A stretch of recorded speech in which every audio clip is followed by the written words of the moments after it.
Welcome, everyone. So, this is another Tuesday reading stream. Of course, due to the seemingly consistent issue of internet blotouts on the Tuesday reading streams disproportionately for some reason, I still haven't finished Lenin's Imperialism yet. Though, I guess maybe if I'm lucky, I can finish it today. Although, probably not. Probably another one after this. But yeah, let's just get right into it. So we start with chapter 7, Imperialism as a Special Stage of Capitalism. We must now try to sum up and put together what has been said above on the subject of imperialism. Imperialism emerged as the development and direct continuation of the fundamental attributes of capitalism in general. Capitalism only became capitalist imperialism at a definite and very high stage of its development, when certain of its fundamental attributes began to be transformed into their opposites, when the features of a period of transition from capitalism to a higher social and economic system began to take shape and reveal themselves all along the line. Economically, the main thing in this process is the substitution of capitalist monopolies for capitalist free competition. Free competition is the fundamental attribute of capitalism and of commodity production generally. Monopoly is exactly the opposite of free competition, but we have seen the latter being transformed into monopoly before our very eyes, creating large-scale industry and eliminating small industry, replacing large-scale industry by still larger-scale industry, finally leading to such a concentration of production and capital that monopoly has been and is the result. Cartels, syndicates, and trusts, and merging with them the capital of a dozen or so banks manipulating thousands of millions.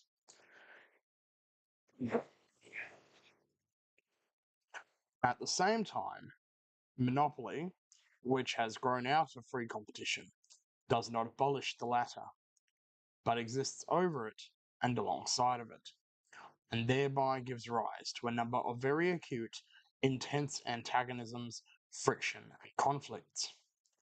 Monopoly is the transition from capitalism to a higher system.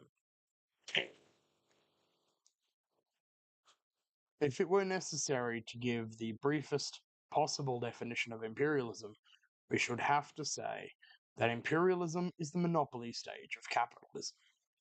Such a definition would include what is most important, for, on the one hand, finance capital is the bank capital of a few big monopolist banks, merged with the capital of the monopolist combines and manufacturers, and, on the other hand, the division of the world is the transition from a colonial policy which has extended without hindrance to territories unoccupied by any capitalist power to a colonial policy of monopolistic possession of the territory of the world which has been completely divided up.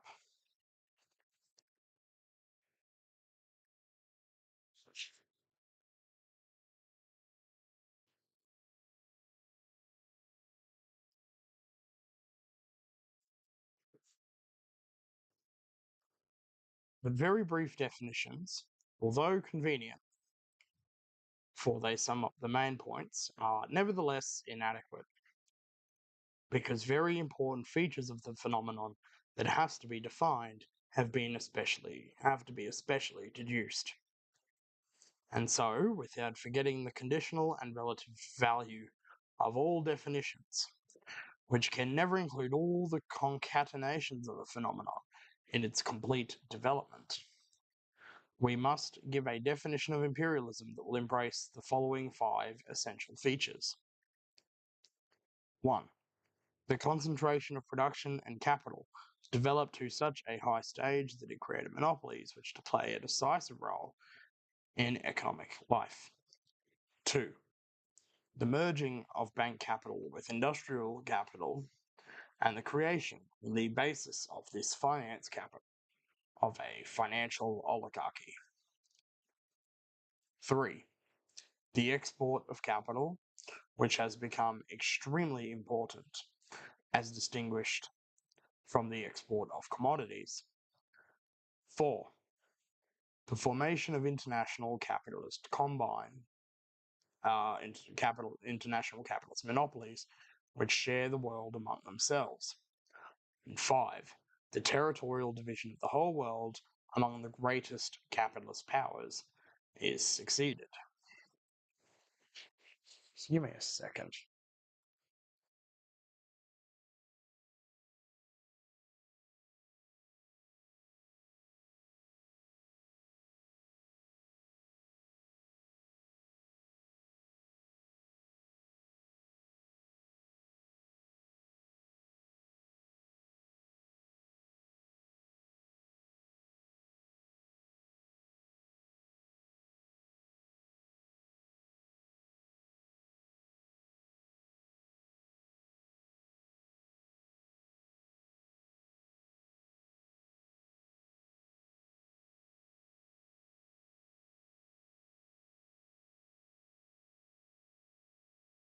Sorry, just had to do with something.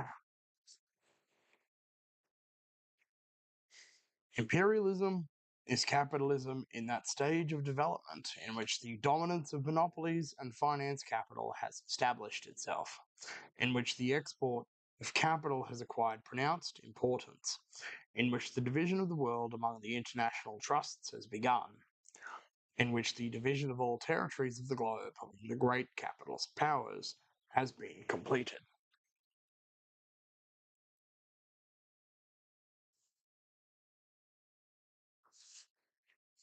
We shall see later that imperialism can and must be defined differently if consideration is to be given not only to the basic, purely economic factors to which the above definition is limited, but also to the historical place of this stage of capitalism in relation to capitalism in general, or to the relations between imperialism and the two main trends in the working class movement.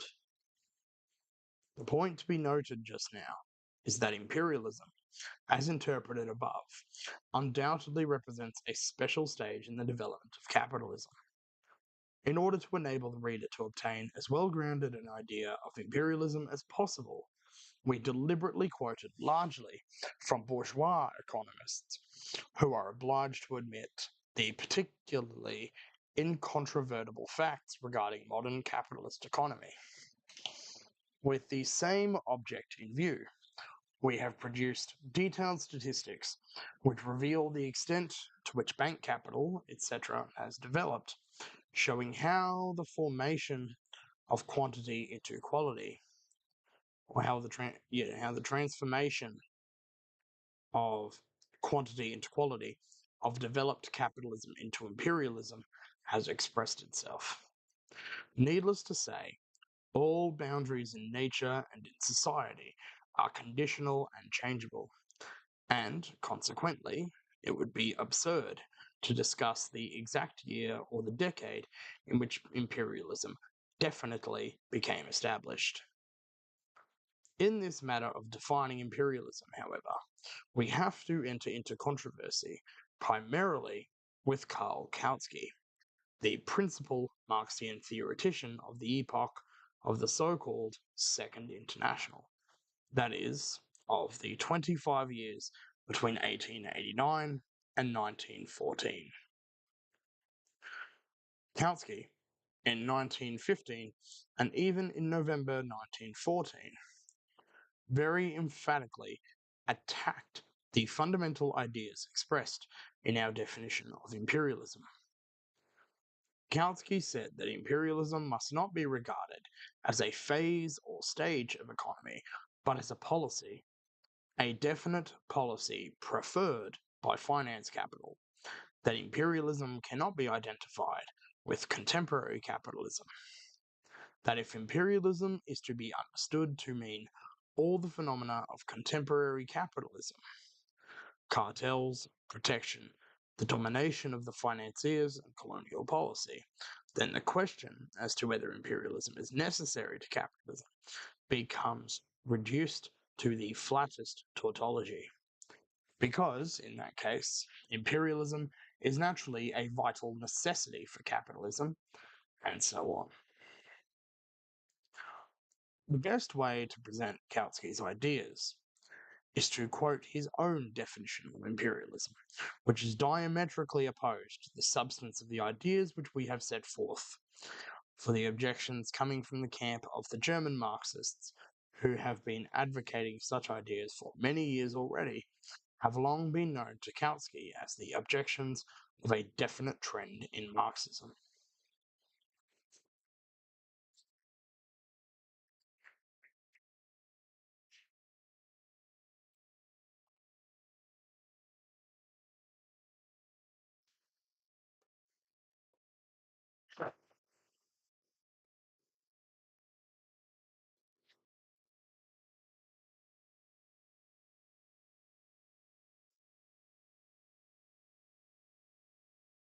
Kautsky's definition is as follows.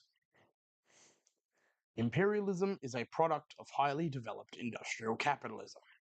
It consists in the striving of every industrial capitalist nation to bring under its control and to annex increasingly big agrarian regions, irrespective of what nations inhabit those regions.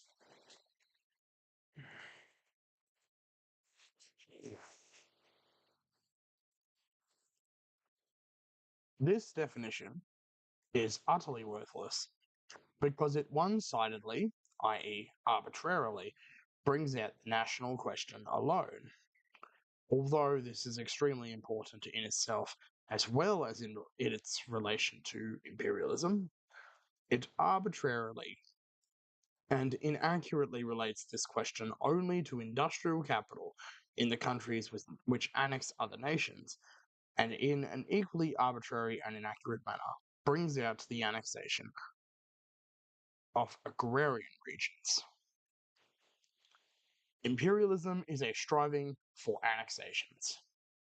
This is what the political part of Kautsky's definition amounts to.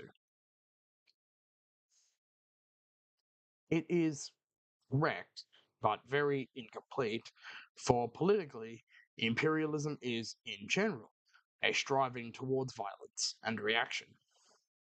For the moment, however, we are interested in the economic aspect of the question, which Kautsky himself introduced into his definition.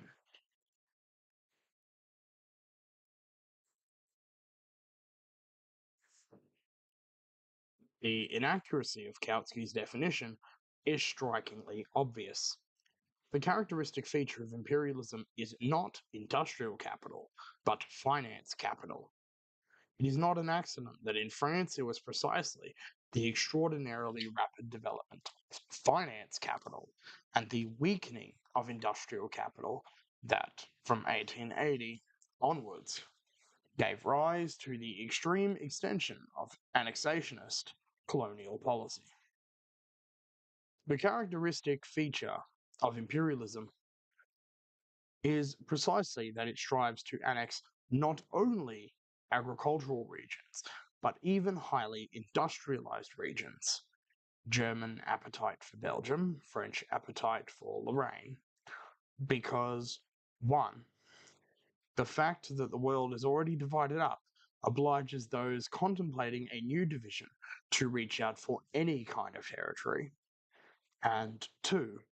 Because an essential feature of imperialism is the rivalry between a number of great powers in striving for hegemony, i.e., for the conquest of territory, not so much directly for themselves as to weaken the adversary and undermine his hegemony.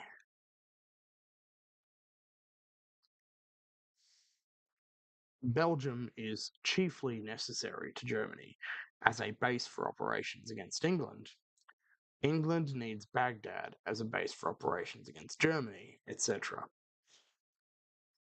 Kautsky refers especially and repeatedly to English writers who, he alleges, have given a purely political meaning to the word imperialism in the sense that Kautsky understands it.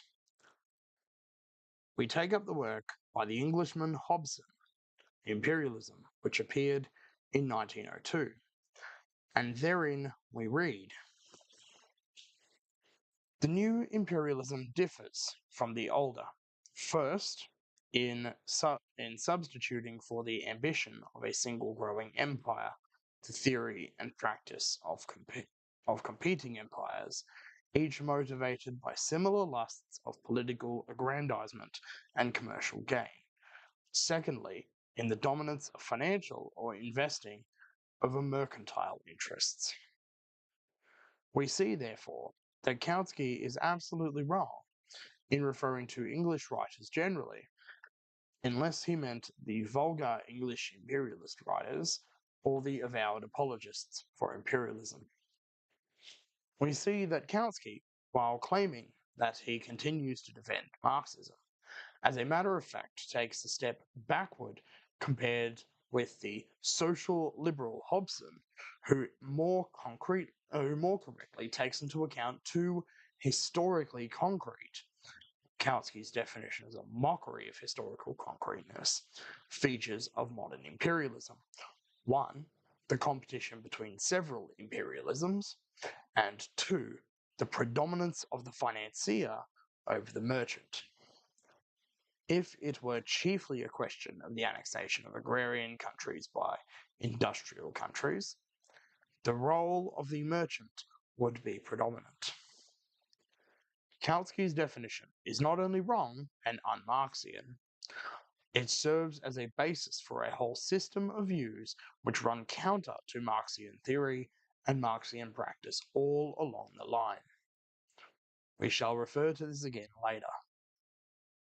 The argument about words which Kautsky raises as to whether the modern stage of capitalism should be called imperialism or the stage of finance capital is of no importance. Call it what you will, it matters little.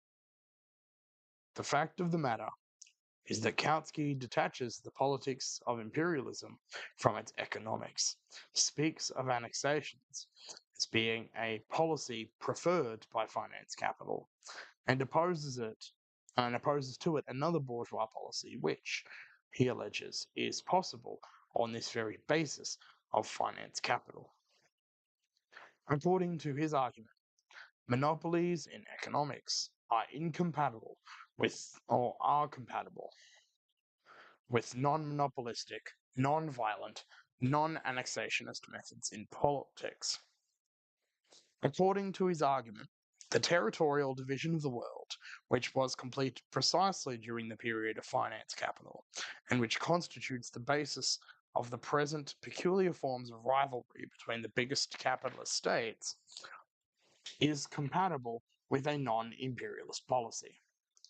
The result is a slurring over and a blunting of the most profound contradictions of the latest stage of capitalism, instead of an exposure of their depth. The result is bourgeois reformism instead of Marxism.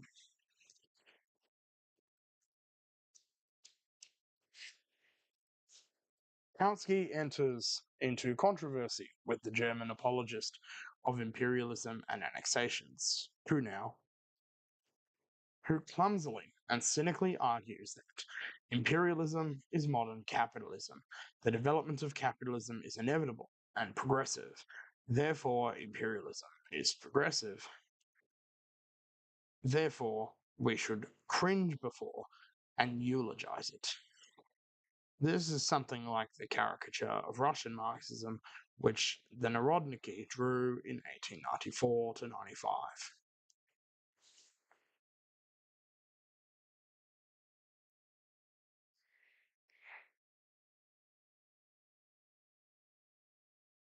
They used to argue as follows.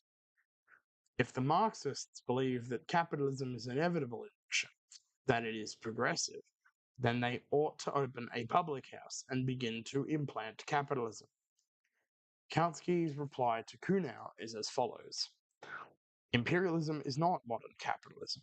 It is only one of the forms of the policy of modern capitalism. This policy we can and should fight. We can and should fight against imperialism, annexations, etc.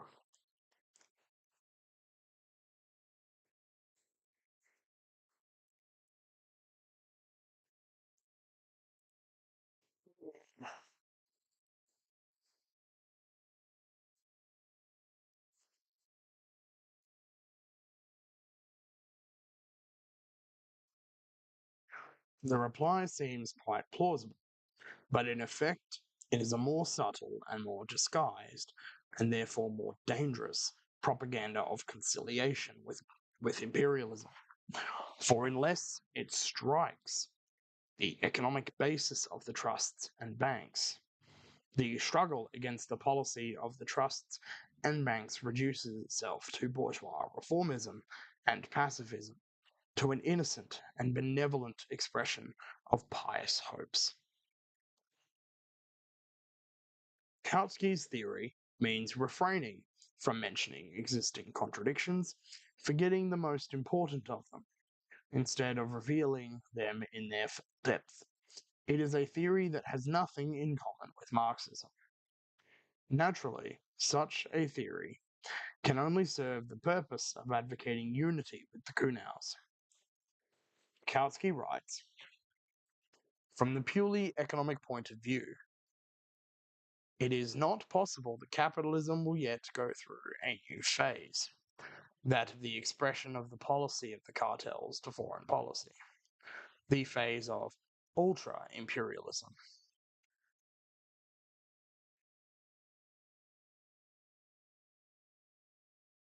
i.e. of a super-imperialism, a union of world imperialisms and not struggles among imperialisms, a phase when wars shall cease under capitalism, a phase of the joint exploitation of the world by internationally combined finance capital.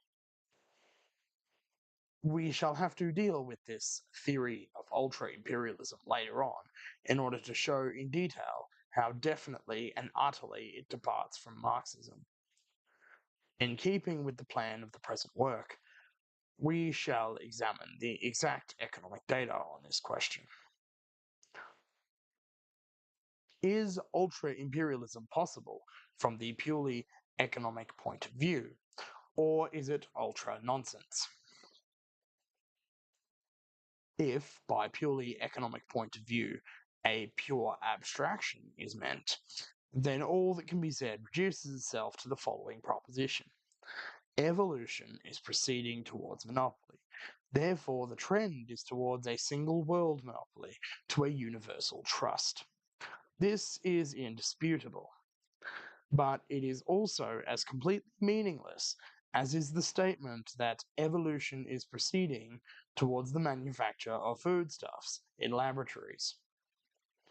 In this sense, the theory of ultra-imperialism is no less absurd than a theory of ultra-agriculture would be.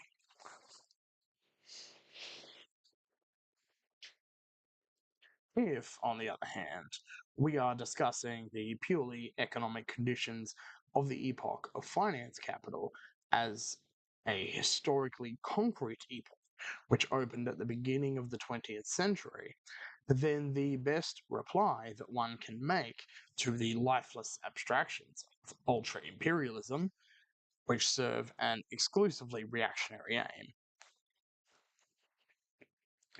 that of diverting attention from the depth of existing antagonisms, is to contrast them with the concrete economic realities of present-day world economy.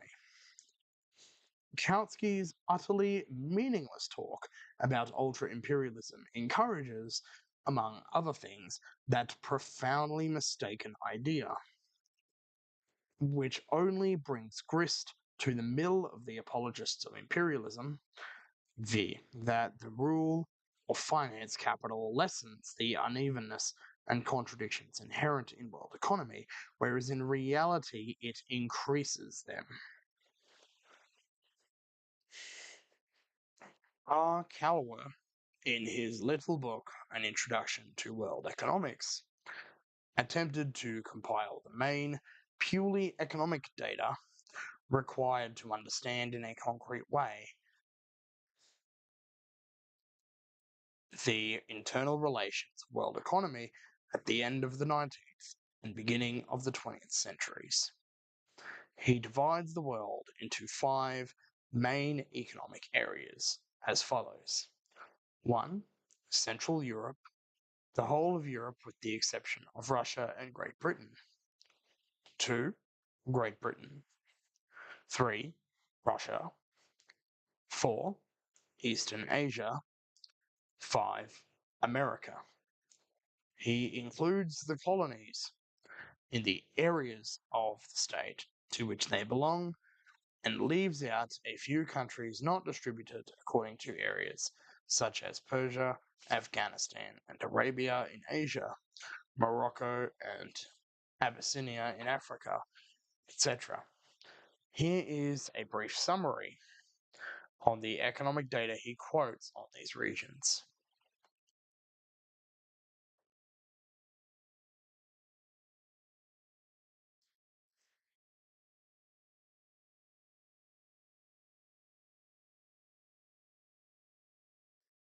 Here is that one. Just go over it for a moment.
Okay, we'll continue now.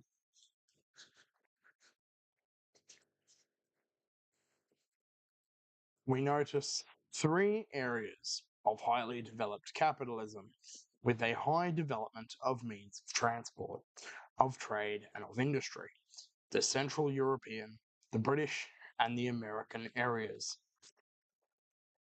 Among these are 3 states which dominate the world: Germany, Great Britain, and the United States. Imperialist rivalry and the struggle between these countries have become very keen because Germany has only a restricted area and few colonies. The creation of Central Europe is still a matter for the future. It is being born in the midst of desperate struggles. For the moment, the distinctive feature of Europe is political disintegration. In the British and American areas, on the other hand, political concentration is very highly developed, but there is a tremendous disparity between the immense colonies of the one and the insignificant colonies of the other. In the colonies, capitalism is only beginning to develop. The struggle for South America is becoming more and more acute. There are 2 areas where capitalism is not strongly developed: Russia and Eastern Asia. In the former, the density of population is very low. In the latter, it is very high. In the former, political concentration is very high. In the latter, it does not exist. The partition of China is only beginning, and the struggle between Japan, USA, etc., in connection therewith is continually gaining in intensity. Compare this reality the vast diversity of economic and political conditions, the extreme disparity in the rate of development of the various countries, etc., and the violent struggles of the imperialist states. With Kautsky's silly little fable about peaceful ultra imperialism. Is this not the reactionary attempt of a frightened Philistine to hide from stern reality? Are not the international cartels which Kautsky imagines are the embryos of ultra imperialism? With as much reason as one would have for describing the manufacture of tabloids in a laboratory as ultra agriculture in embryo, an example of the division and redivision of the world, the transition from peaceful division to non peaceful division, and vice versa, is not American and other finance capital, which divided the whole world peacefully, with Germany's participation, for example, in the International Rail Syndicate or in the International Mercantile Shipping Trust, now engaged in redividing the world on the basis of a new relation of forces, which has been changed by methods by no means peaceful. Finance, capital, and the trusts are increasing instead of diminishing the differences in the rate of development of the various parts of world economy. When the relation of forces is changed, how else, under capitalism, can the solution of contradictions be found except by resorting to violence? Railway statistics provide remarkably exact data on the different rates of development of capitalism and finance capital in world economy. In the last decades of imperialist development, the total length of railways has changed as follows.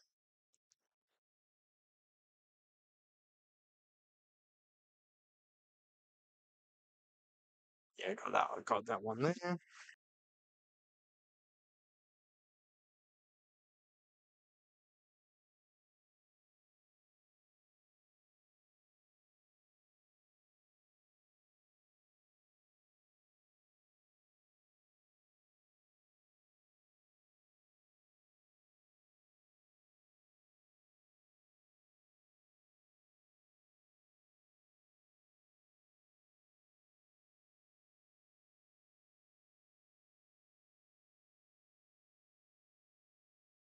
Thus, the development of railways has been more rapid in the colonies and in the independent and semi-dependent states of Asia and America.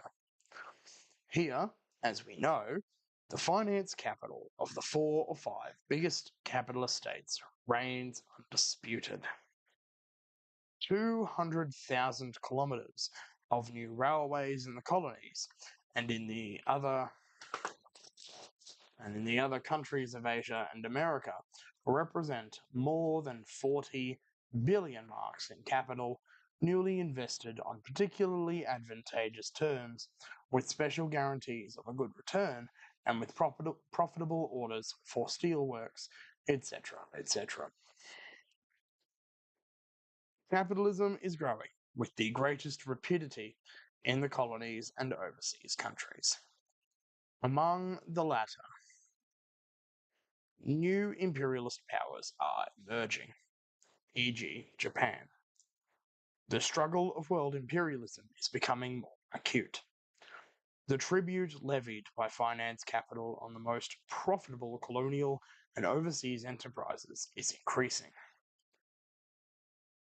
In sharing out this booty, an exceptionally large part goes to countries which, as far as the development of productive forces is concerned, do not always stand at the top of the list.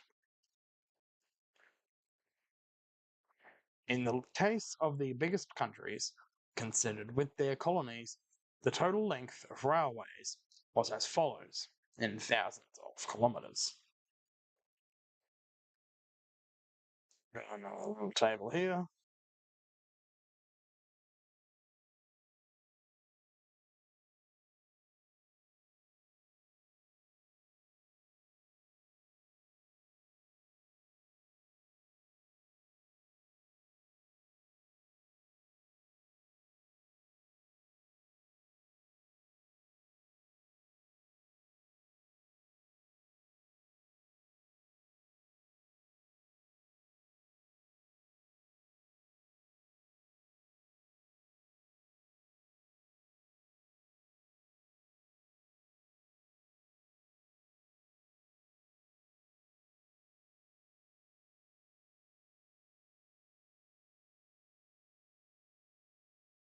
Thus, about 80% of the total existing railways are concentrated in the hands of the five great powers. But the concentration of the ownership of these railways, or finance capital, is much greater still. French and English millionaires, for example, own an enormous amount of stocks and bonds in American, Russian, and other railways. Thanks to her colonies, Great Britain has increased the length of her railways by 100,000 kilometres, 4 times as much as Germany. And yet, it is well known that the development of productive forces in Germany, and especially the development of the coal and iron industries, has been much more rapid during this period than in England, not to mention France and Russia. In 1892, Germany produced 4.9 million tons of pig iron, and Great Britain produced 6.8 million tons. In 1912, Germany produced 17.6 million tons, and Great Britain 9 million tons. Germany, therefore, had an overwhelming superiority over England in this respect. We ask, is there, under capitalism, any means of removing the disparity between the development of productive forces and the accumulation of capital on the one side, and the division of colonies and spheres of influence for finance capital on the other side, other than by resorting to war?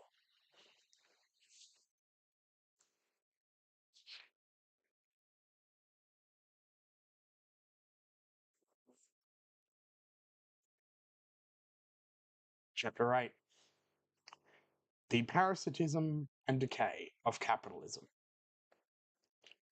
We have to examine yet another very important aspect of imperialism, to which, usually, too little importance is attached in most of the arguments on this subject. One of the shortcomings of the Marxist Hilferding is that he takes a step backward compared to the non-Marxist Hobson. We refer to parasitism, which is a feature of imperialism. As we have seen, the most deep-rooted economic foundation of imperialism is monopoly. This is capitalist monopoly, i.e., monopoly which has grown out of capitalism and exists in the general environment of capitalism, commodity production, and competition, and remains in permanent and insoluble contradiction to this general environment. Nevertheless, like all monopoly, this capitalist monopoly inevitably gives rise to a tendency to stagnation and decay. As monopoly prices become fixed, even temporarily, so the stimulus to technical and consequently to all progress disappears to a certain extent. And to that extent also, the economic possibility arises of deliberately retarding technical progress. For instance, in America, a certain Mr. Owens invented a machine which revolutionized the manufacture of bottles. The German bottle manufacturing cartel purchased Owens' patent, but pigeonholed it, refrained from utilizing it. Certainly, monopoly under capitalism can never completely, and for a long period of time, eliminate competition in the world market. And this, by the by, is one of the reasons why the theory of ultra-imperialism is so absurd. Certainly, the possibility of reducing cost of production and increasing profits by introducing technical improvements operates in the direction of change. Nevertheless, the tendency to stagnation and decay, which is the feature of monopoly, continues. and in certain branches of industry, in certain countries, for certain periods of time, it becomes predominant. The monopoly of ownership of very extensive, rich, or well-situated colonies operates in the same direction. Further, imperialism is an immense accumulation of money capital in a few countries, which, as we have seen, amounts to 100 to 150 billion francs in various securities. Hence, the extraordinary growth of a class, or rather of a category, of bondholders or rentiers, i.e., people who live by clipping coupons, who take no part whatever in production, whose profession is idleness.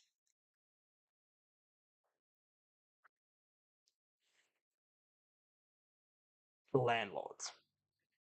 He is talking about landlords, specifically people who make their money off renting, of of renting out investment properties. That's what that's talking about, though.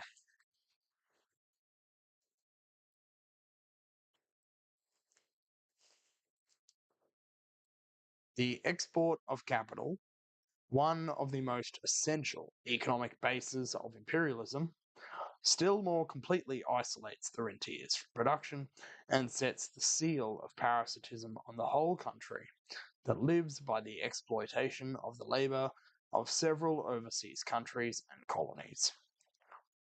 In 1893, writes Hobson, the British capital invested abroad represented about 15% of the total wealth of the United Kingdom. Let us remember that by 1915, this capital had increased about 2.5 times.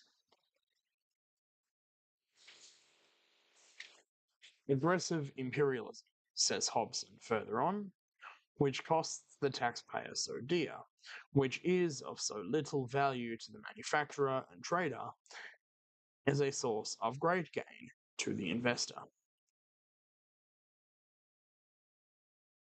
So he's not just talking about rentiers, he's talking about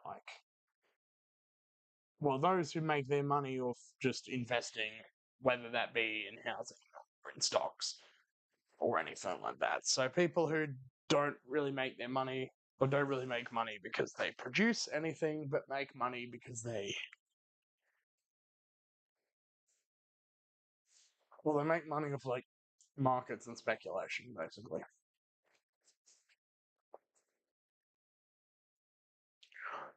The annual income Great Britain derives from commissions in her whole foreign and colonial trade, import and export, is estimated by Sir R. Giffen at £18 million for 1899, taken at 2.5% upon a turnover of £800 million.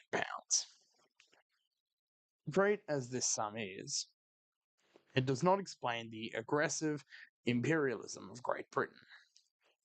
This is explained by the 90 or 90 to 100 million pounds sterling income from invested capital, the income of the rentiers. The income of the bondholders is 5 times greater than the income obtained from the foreign trade of the greatest trading country in the world. This is the essence of imperialism and imperialist parasitism.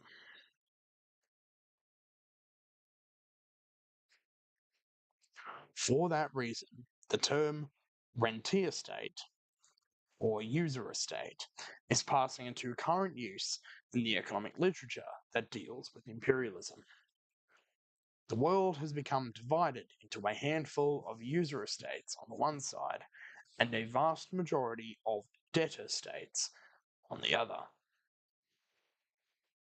The premier place among them, foreign investments, says Charles Governance, is held by those placed in politically dependent or closely allied countries. Great Britain grants loans to Egypt, Japan, China, and South America. Her navy plays here the part of bailiff in case of necessity. Great Britain's political power protects her from the indignation of her debtors. Sartorius von Waltershausen, in his book The National Economic System, Foreign Investments, cites Holland as the model rentier state and points out that Great Britain and France have taken the same road.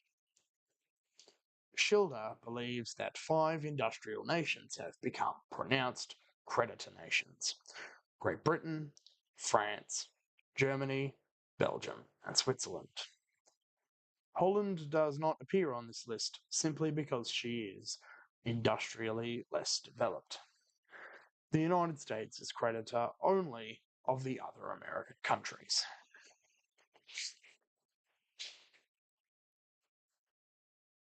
Great Britain, says Charles Gavernitz, is gradually becoming transformed from an industrial state into a creditor state.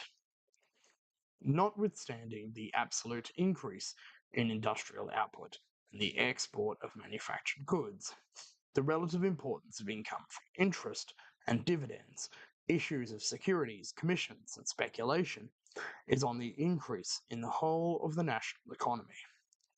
In my opinion, it is precisely this that forms the economic basis of imperialist ascendancy.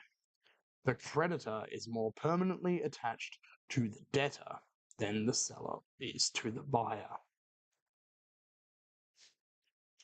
In regard to Germany, A. Landsberg, the editor of Die Bank, in 1911, in an article entitled Germany, a Rentier State, wrote the following: People in Germany are ready to sneer at the yearning to become rentiers that is observed among the people in France. But they forget that as far as the middle class is concerned, the situation in Germany is becoming more and more like that in France.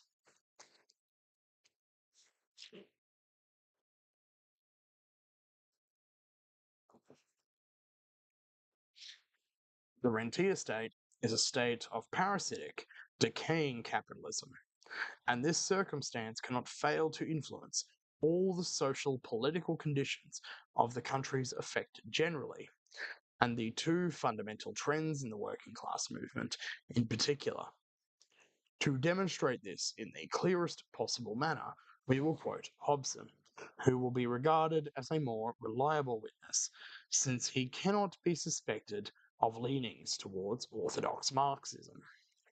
Moreover, he is an Englishman who is very well acquainted with the situation in the country, which is richest in colonies, in finance capital, and in imperialist experience. With the Boer War fresh in his mind, Hobson describes the connection between imperialism and the interests of the financiers, the growing profits from contracts, etc., and writes, while the directors of this definitely parasitic policy are capitalists, the same motives appeal to special classes of the workers. In many towns, most important trades are dependent upon government employment contracts. The imperialism of the metal and shipbuilding centres is attributable in no small degree to this fact. In this writer's opinion, there are 2 causes which weakened the older empires. 1. Economic parasitism, and 2. The formation of armies composed of subject races. There is first the habit of economic parasitism, by which the ruling state has used its provinces, colonies, and dependencies in order to enrich its ruling class and to bribe its lower classes into acquiescence. And we would add that the economic possibility of such corruption, whatever its form may be, requires high monopolist profits. As for the second cause, Hobson writes, one of the strangest symptoms of the blindness of imperialism is the reckless indifference with which Great Britain, France, and other imperial nations are embarking on this perilous dependence. Great Britain has gone farthest. Most of the fighting by which we have won our Indian Empire has been done by natives. In India, as more recently in Egypt, great standing armies are placed under British commanders. Almost all the fighting associated with our African dominions, except in the southern part, has been done for us by natives. Hobson, Hobson gives the following economic appraisal of the prospect of the partition of China. The greater part of Western Europe might then assume the appearance and character already exhibited by tracts of country in the south of England, in the Riviera, and in the tourist-ridden or residential parts of Italy and Switzerland. Little clusters of wealthy aristocrats drawing dividends and pensions from the Far East, with a somewhat larger group of professional retainers and tradesmen, and a large body of personal servants and workers in the transport trade and in the final stages of production of the more perishable goods.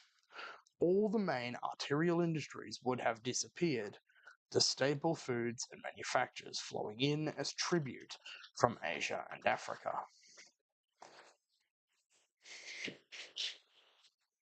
We have foreshadowed the possibility of even a larger alliance of Western states, a European federation of great powers, which, so far from fording the course of world civilization, might introduce the gigantic peril of a Western parasitism, a group of advanced industrial nations whose upper classes drew vast tribute from Asia and Africa, with which they supported great, tame masses of retainers no longer engaged in staple industries of agriculture and manufacture, but kept in the performance of personal or minor industrial services under the control of a new financial aristocracy. Let those who would scout such a theory as undeserving of consideration examine the economic and social condition of districts in southern England today which are already reduced to this condition, and reflect upon the vast extension of such a system which might be rendered feasible by the subjection of China to the economic control of similar groups of financiers, investors, and political and business officials, draining the greatest potential reservoir of profit the world has ever known, in order to consume it in Europe. The situation is far too complex, the play of world forces far too incalculable, to render this or any other single interpretation of the future very probable. But the influences which govern the imperialism of Western Europe today are moving in this direction, and, unless counteracted or diverted, make towards some such consummation.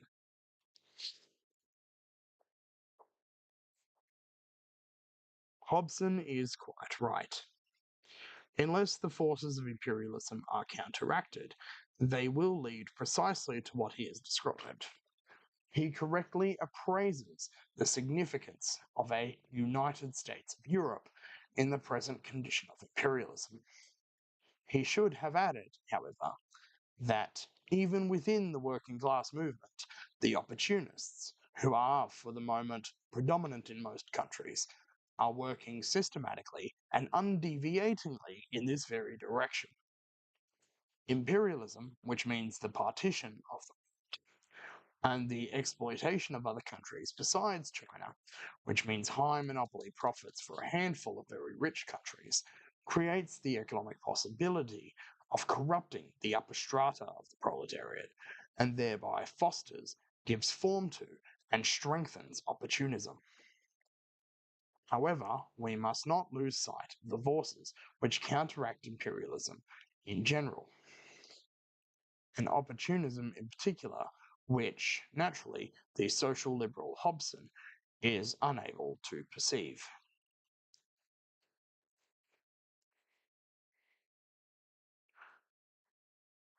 The German opportunist, Gerhard Hildebrandt, who was expelled from the party for defending imperialism, and who would today make a leader of the so-called Social Democratic Party of Germany, serves as a good supplement to Hobson by his advocacy for a United States of Western Europe without Russia, for the purpose of joint action against the African Negroes, against the great Islamic movement, for the upkeep of a powerful army and navy, against a Sino-Japanese coalition, etc. The description of British imperialism in Scholes-Governitz's book reveals the same parasitical traits. The national income of Great Britain approximately doubled from 1865 to 1898, while the income from abroad increased ninefold in the same period. While the merit of imperialism is that it trains the Negro to habits of industry, not without coercion, of course, the danger of imperialism is that Europe will shift the burden of physical toil, first agricultural and mining, then the more arduous toil in industry, onto the coloured races, and itself be content with the role of rentier, and in this way, perhaps, pave the way for the economic and later the political emancipation of the coloured races.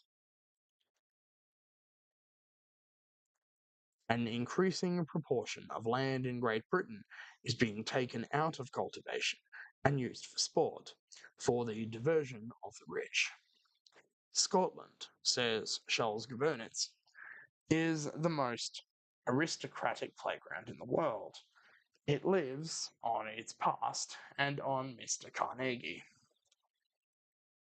On horse racing and fox hunting alone, Britain annually spends £14 million. The number of rentiers in England is about 1 million. The percentage of the productively employed population to the total population is becoming smaller. I've got another table here from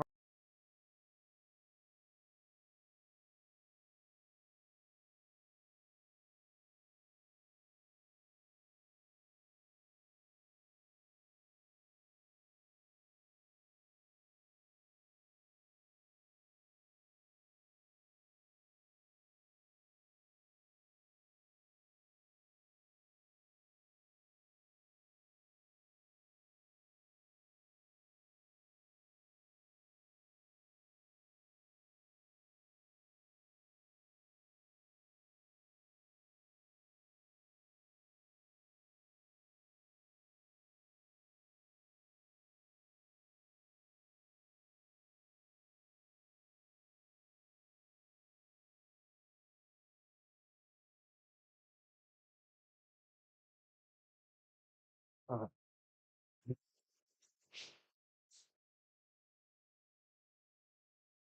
and in speaking of the British working class, the bourgeois student of British imperialism at the beginning of the 20th century is obliged to distinguish systematically between the upper stratum of the workers and the lower stratum of the proletariat proper. The upper stratum furnishes the main body of members of the cooperatives, of trade unions, of sporting clubs, and of numerous religious sects.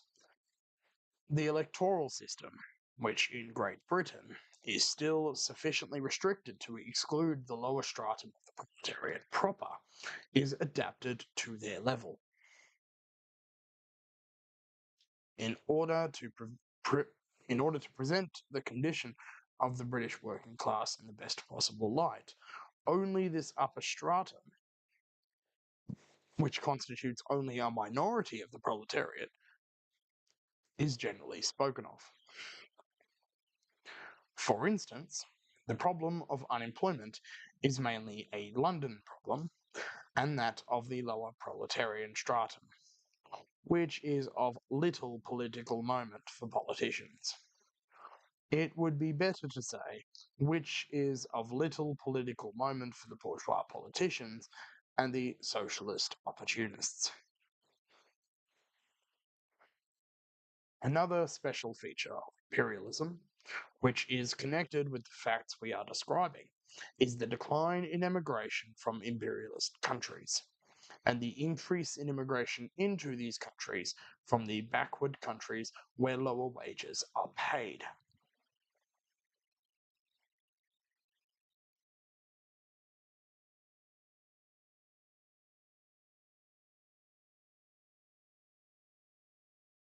As Hobson observes, emigration from Great Britain has been declining since 1884.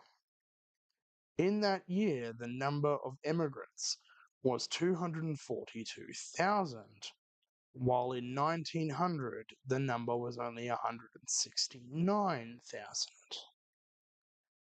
German immigration reached the highest point between 1980 or 1880 and 1890, with a total of 1,453,000 immigrants. In the course of the following 2 decades, it fell to 544,000 and even to 341,000. On the other hand, there was an increase in the number of workers entering Germany from Austria, Italy, Russia, and other countries. According to the 1907 census, there were 1,342,294 foreigners in Germany, of whom 440,800 were industrial workers and 257,329 were agricultural workers. In France, the workers employed in the mining industry are, in great part, foreigners, Polish, Italian, and Spanish. In the United States, immigrants from Eastern and Southern Europe are engaged in the most poorly paid occupations, while American workers provide the highest percentage of overseers or of the better paid workers. Imperialism has the tendency to create privileged sections even among the workers and to detach them from the main proletarian masses.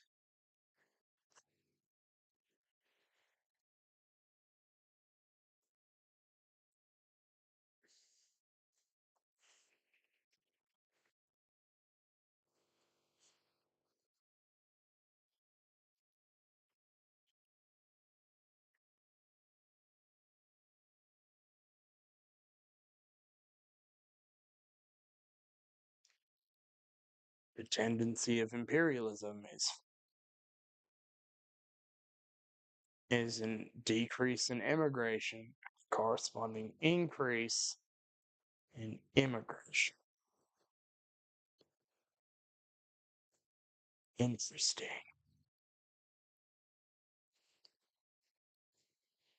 Well, let's continue. I will finish this chapter and then I will save the rest for next week.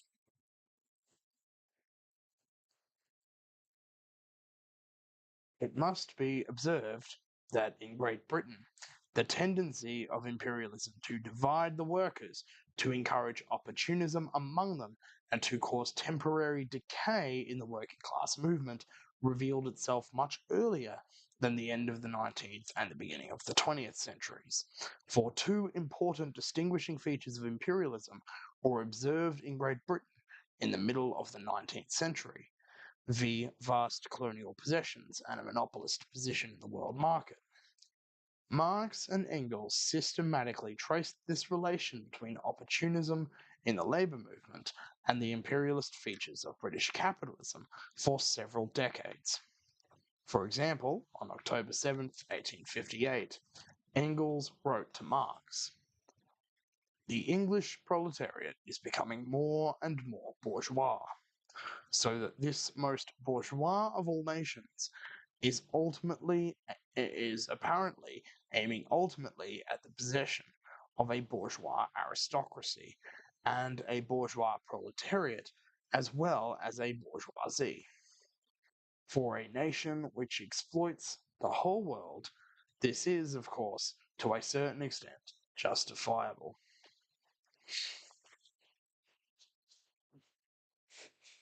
Almost a quarter of a century later, in a letter dated August 11th, 1881, Engels speaks of the worst type of English trade unions which allow themselves to be led by men sold to, or at least paid by, the bourgeoisie. In a letter to Kautsky, dated September 12th, 1882, Engels wrote, "You ask me what the English workers think about colonial policy. Well, exactly the same as they think about politics in general. There is no workers' party here. There are only conservatives and liberal radicals, and the workers merrily share the feast of England's monopoly of the colonies and the world market." Engels expressed similar ideas in the press in his preface to the second edition of The Condition of the Working Class in England, which appeared in 1892.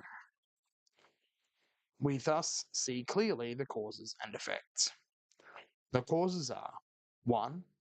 Exploitation of the whole world by this country. 2. Its monopolistic position in the world market. 3. Its colonial monopoly. The effects are 1. A section of the British proletariat becomes bourgeois. 2. A section of the proletariat permits itself to be led by men sold to, or at least paid by, the bourgeoisie. The imperialism of the beginning of the 20th century completed the division of the world among a handful of states, each of which today exploits, i.e., draws super profits from, a part of the world only a little smaller than that which England exploited in 1858.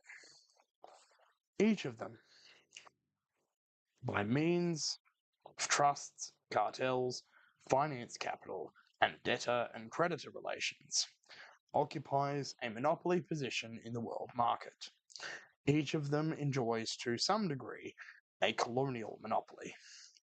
We have seen that out of the total of 75 million square kilometres, which comprise the whole colonial world, 65 million square kilometres, or 86%, belong to 6 great powers. 61 million square kilometres, or 81%, belong to 3 powers. The distinctive feature of the present situation is the prevalence of economic and political conditions which could not but increase the irreconcilability between opportunism and the general and vital interests of the working class movement. Embryonic imperialism has grown into a dominant system. Capitalist monopolies occupy first place in economics and politics. The division of the world has been completed. On the other hand, instead of an undisputed monopoly by Great Britain, we see a few imperialist powers contending for the right to share in this monopoly, and this struggle is characteristic of the whole period of the beginning of the 20th century. Opportunism, therefore, cannot now triumph in the working class movement of any country for decades as it did in England in the second half of the 19th century. But in a number of countries it has grown ripe, overripe, and rotten, and has become completely merged with bourgeois policy in the form of social chauvinism.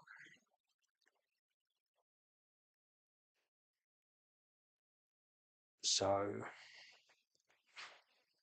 that is going to be it for tonight's stream. For tonight's reading stream. Let me just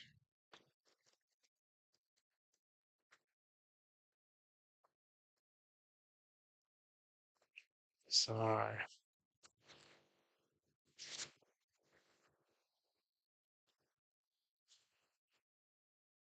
yeah, really, I'll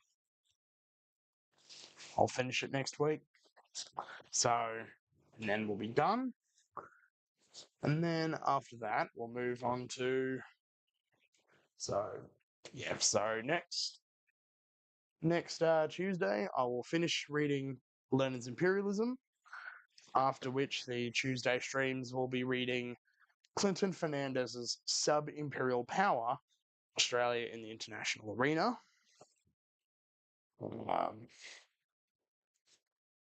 I may nearly start reading this myself. I mean, it might be important. And then on the Saturday reading stream, or streams starting this Saturday, I will be reading A Very Short History of the Israel-Palestine Conflict by Ilan Pape. I haven't finished Abraham Leon's The Jewish Question and Marxist Interpretation. Now for the Thursday gaming streams, I will be playing Freedom Planet 2. Just finished Freedom Planet last Thursday. So now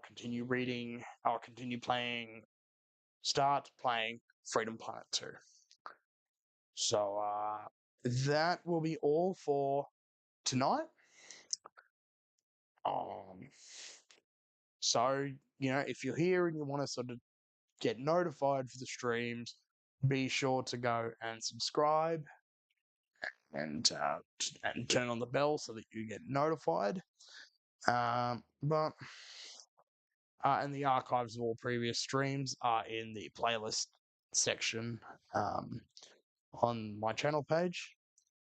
But until next time, whether that be Thursday, Saturday, or next Tuesday, I will see you guys next time.